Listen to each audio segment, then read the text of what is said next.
नमस्कार दोस्तों, स्वागत है आपका एजुकेशन इलाहाबाद के चैनल पे। जैसा कि आप जानते हैं, इलाहाबाद विश्वविद्यालय की प्रथम वर्ष एवं द्वितीय वर्ष की परीक्षाएं अब करीब आ चुकी हैं।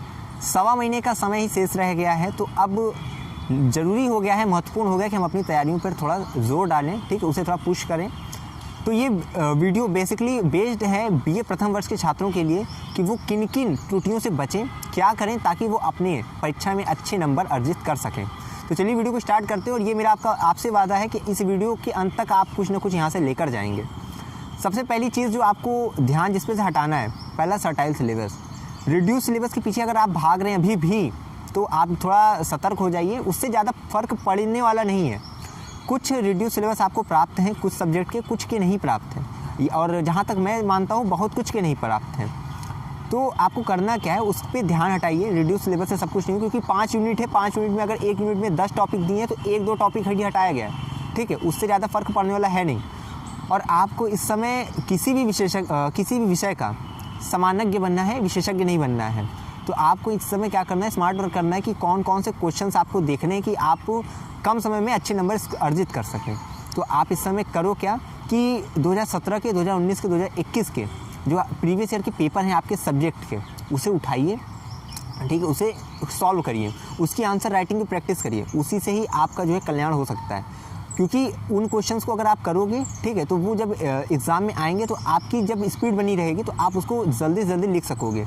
क्योंकि परीक्षा जब आप देने बैठते हो, ठीक है, तो टाइम इतनी जल्दी पास होता है कि पहला पृष्ठ पे आपने मान लो कि पहला क्वेश्चन 5 पेज का आपने लिख दिया, पर दूसरा क्या किया 4, तीसरा 3, और ये स्थिति आती है आखिरी में कि एग्जामिनर कॉपी खींच के लेके चले जाते हैं और आप आखिरी क्वेश्चन को अच्छे से 2 पेज का भी नहीं लिख पाते हो।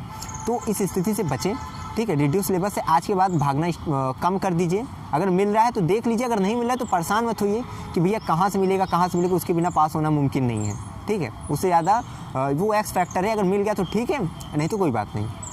दूसरा है कि अपनी थोड़ा संगत बदल दीजिए, क्योंकि संगति जो है मेन असर आपके ऊपर डालेगी।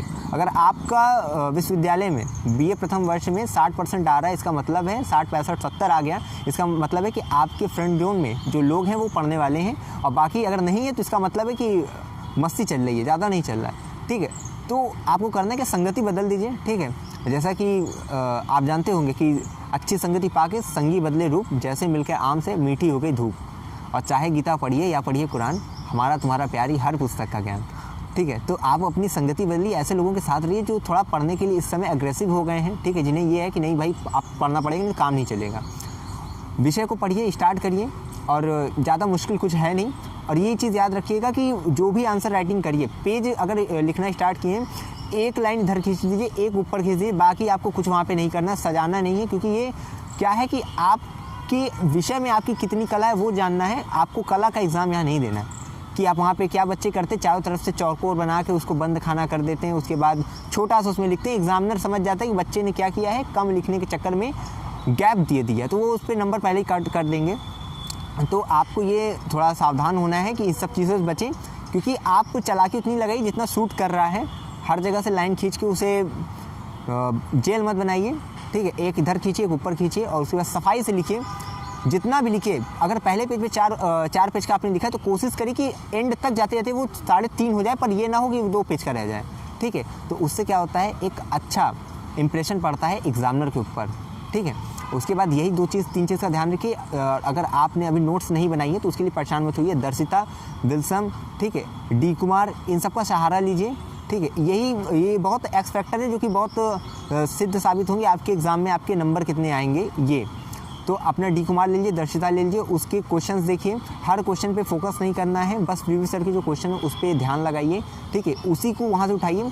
और दर्शिता के क्वेश्चन ही नहीं आपको लिख के चले आने हैं, जो आंसर दर्शिता में आंसर राइटिंग जो टिप्स दी गई हैं पूरा मत फॉलो करिएगा, नहीं तो नंबर उस पर भी नहीं मिलते हैं। अगर एग्जामिनर देखते हैं कि दर्शिता से या डी कुमार से सीधा वहाँ कॉपी पेस्ट है, वो भी नंबर कट हो जाएंगे।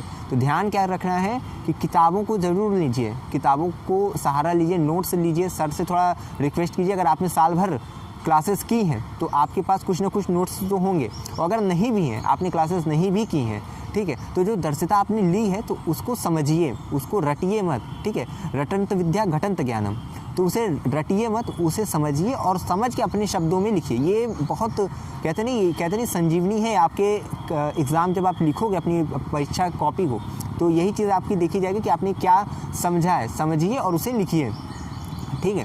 और ज़्यादा घबराने की ज़रूरत नहीं है कि भैया नहीं, अगर मैं ये मान के चलता हूँ कि अभी तक आपने अपना सिलेबस भी नहीं देखा है, उस लेवल से अगर आप स्टार्ट करते हैं तो अभी 1.25 महीने का समय शेष है, बहुत कुछ हो सकता है। कहते हैं कि गलतियां करूं मैं वाजिब है, सबक समय की रहती है, मेहनत गड्ढे में गिरे हुए को भी सुरंग कीर्तिमान के देती है, ठीक है। धीरे धीरे स्टार्ट कर दीजिए और मंजिल मिली जाएगी। और कहते हैं हमने यहाँ पर देखें, हमने टूटते दर पे शाहों के, फ़कीरी हो अगर मन में तो कासा जीत जाता है, हमेशा जीत निश्चित तो नहीं है, तेज़ धावक की रवानी हो जो जीवन में तो कछुआ जीत जाता है, ठीक है।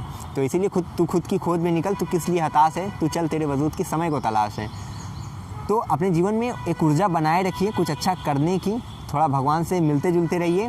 परीक्षा की तिथि पर तो ज़रूर मिलिए, क्योंकि अंत समय में मिलने से कुछ फ़ायदा रहता नहीं है, ठीक है।